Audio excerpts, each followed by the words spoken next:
Lloyds' black horse no longer prances above Glastonbury's high street. Instead, campaigners erected their own black beauty, hoofing it out of town.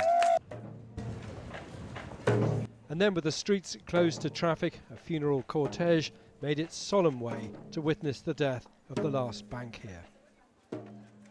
We have gathered here today to witness the passing of the Black Horse.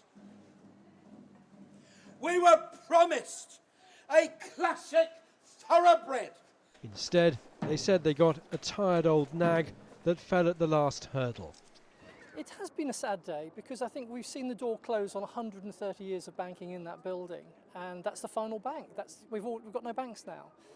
Businesses say other towns that have lost their banks also lost custom. Footfall has dropped by between 15 and 30%. People, if they come in from the villages to do their banking and then buy their bread and have a cup of coffee, they're not going to be coming to Glastonbury now. The banks won't give interviews, but say they didn't have enough customers, something Glastonbury's MP doesn't accept. This high street should have a bank, and I'm convinced that the only reason it now hasn't got any is because all three chose to leave at the same time. If one of them had just left their decision until maybe 6 months' time, I suspect they might have seen that there was value in staying, given the gap left by everybody else. They've marked the death of the traditional banks, but the fighting spirit lives on. We're now looking at what we can do to provide banking in the town, and that means looking at the community banking route, which means talking to other community banks and people who have experience in this. There's been a bank in Glastonbury for more than 250 years.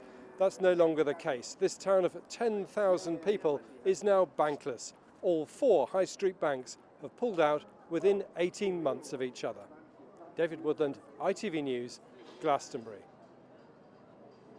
These here, there and everywhere.